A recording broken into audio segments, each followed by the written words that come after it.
আজই ডাউনলোড করুন আর এনজয় করুন আপনার পছন্দের শো। আপনার উচিত হয়নি আমার জন্য অপেক্ষা কর। যেতাম না, আমি কি যায় আসতো, কি হতো না গেলে? আমি বাড়িতে থাকতাম, বাড়ি চলে যেতাম। অপর্ণা কি আসবে না?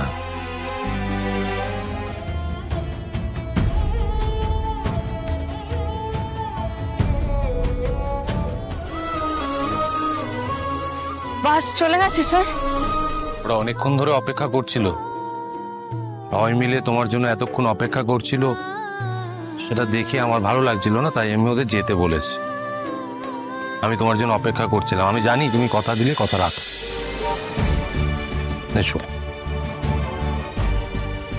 অপর্ণা, প্লিজ এসো।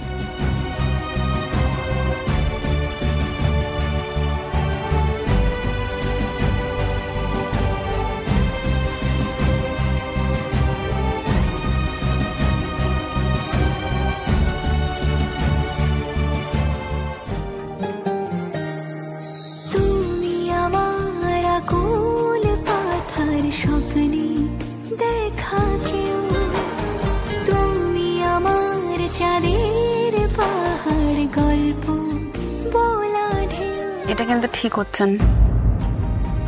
এটা কেন আমার জন্য অপেক্ষা করতে গেলে? এমনিতেই লোকে এত রকমের কথা বলে। ঠিক আছে, আমি যেতাম না, দরকার ছিল না তো এইসবের। এখন এখন সবাই ভাববে আমি বোধহয় ইচ্ছে করে লেট করেছি যাতে আপনার সাথে যেতে পারি। অপর্ণা, তুমি বেশি ভাবছো। তুমি বলো তো, তুমি কি জানতে আমি তোমার জন্য ওয়েট করব? ওরা এসব ভাবে না। তুমিও ভেবো না। কি হতো না গেলে? আমি বাড়িতে থাকতাম, বাড়ি চলে যেতাম।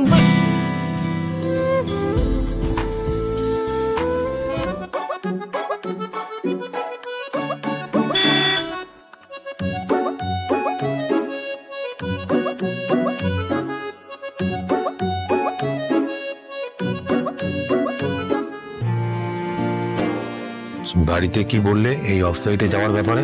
বাবার প্রথমে একটু আপত্তি ছিল। একটু? আসলে ওই কারণেই তো আসতে লেট হয়ে গেল। হ্যাঁ, তুমি ফোন তুলছিলে না, তখনই বুঝতে পেরেছিলাম কিছু একটা প্রবলেম তো হয়েছে এইরকম। বাবা পাশে ছিল, ওই কারণে ধরতে পারিনি। আর তারপর তাড়াহুড়োর মধ্যে পড়ে ফোন করে জানাবো আমি আসছি, সেটাও জানাতে পারিনি। আচ্ছা, রাজি করালে কি করে ওনাকে? আসলে পরপর কিছু ঘটনায় বাবা খুব টেনশনে পড়ে গেছে। আর বাবা মা কাউকে তো এই অফসাইটের ব্যাপারে আগে থেকে কিছু জানাতে পারেনি, তাই। তার উপর আমি আছি তোমার সঙ্গে।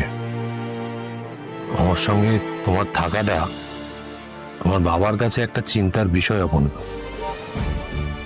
আর আমি সেই দিন সব কিছু ভেবেই ওই কথাগুলো বলেছিলাম। বাবার কথা ভেবে আপনি ওই কথাগুলো বলেছেন? শুধু এই কারণে? আর কি কারণে বলবো বলো? আমি তোমার ভালো চাই, তাই। না চান না, চাইলে সব জেনে বুঝে আপনি ওই কথাগুলো বলতে পারতেন।